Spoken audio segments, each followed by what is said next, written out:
Assalamualaikum warahmatullahi wabarakatuh.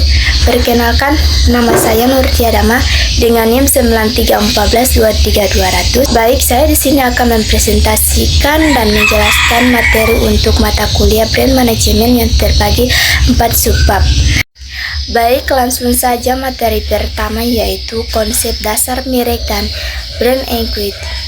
Pertama, pengertian merek.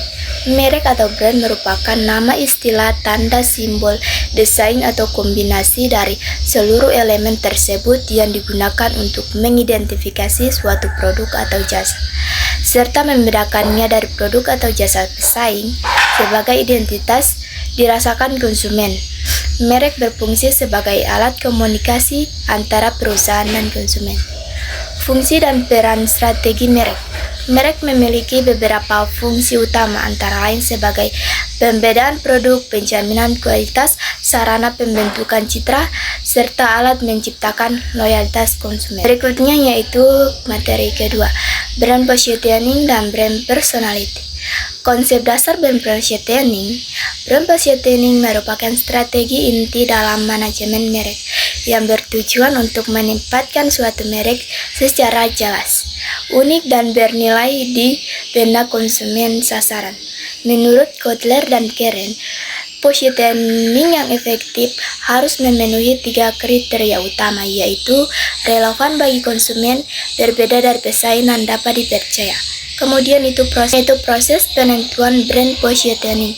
Penentuan brand positioning dilakukan melalui beberapa tahap sistematis.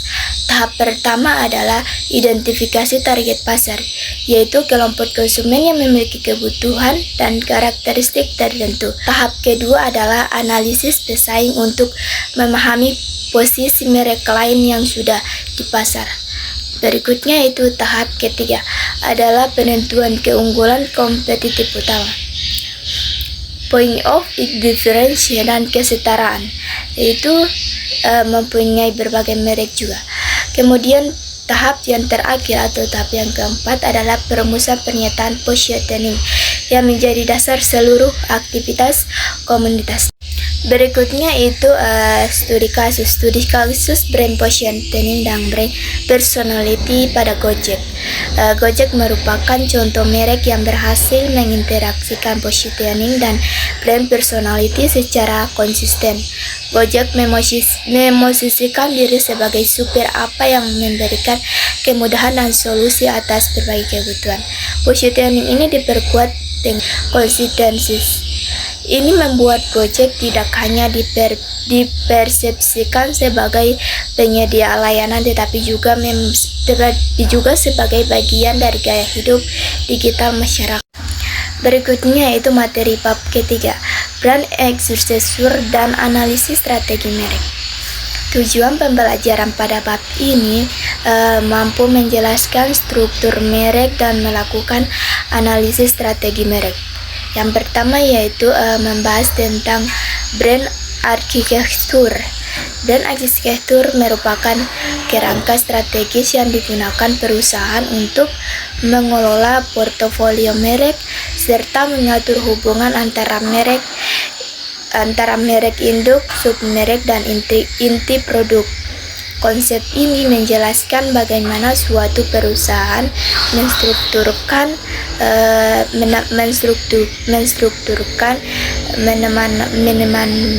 Berikutnya yaitu House of Brands. Model ini Berikutnya yaitu materi bab 4, strategi brand manajemen dan implementasi. Tujuan pembelajaran pada bab ini adalah mampu menyusun dan mengevaluasi strategi manajemen merek. Yang pertama yaitu penentuan target audiens. Penentuan target audiens menerapkan tahap strategis dalam manajemen merek yang bertujuan untuk mengidentifikasi kelompok konsumen yang paling target audiens dilakukan melalui proses segmentasi. Menurut Kotler, penentuan target audiens adalah kelompok-kelompok konsumen yang memiliki kebutuhan, karakteristik, atau perilaku yang relatif.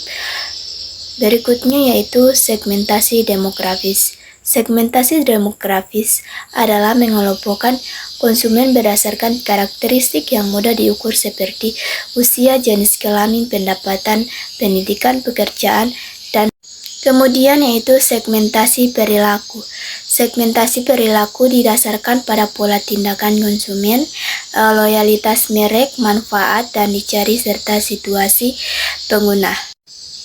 Oleh karena itu, strategi brand manajemen harus dirancang secara terintegrasi dengan memperhatikan analisis target pasar, positioning yang jelas, konsisten, komunikasi merek, dan evaluasi kinerja brand secara berkelanjut. Berikutnya itu pendekatan strategis dalam perumusan tujuan brand. Dalam konteks manajemen strategis, tujuan brand sebaiknya dirumuskan menggunakan prinsip SMART. Yang pertama yaitu spesifik, yaitu yang jelas dan terfokus. Kemudian measurable, dapat diukur. Achievable, realistis. Relevan, yaitu sesuai dengan tujuan organisasi. Dan terakhir yaitu time bound, meningkatkan brand hours sebesar 30% dalam 15 bulan melalui kampanye digital marketing. Berikutnya itu relevansi dalam era digital. Dalam era digital, tujuan brand manajemen semakin berkampanye dengan adanya media digital. Strateginya yaitu content marketing, influencer, kemudian online dan sosial media. Dari hasil pembahasan poin subbab 1 sampai 4 yang saya telah jelaskan, dapat disimpulkan bahwa brand manajemen atau manajemen merek adalah proses strategis yang berkelanjutan untuk menciptakan, mempertahankan, dan meningkatkan citra serta nilai sebuah merek di benak konsumen. Ini bukan sekedar mendesain logo, melainkan pengelolaan menyeluruh atas reputasinya. Baik, itulah hasil penjelasan saya poin bab 1 sampai bab 4. Wassalamualaikum warahmatullahi wabarakatuh.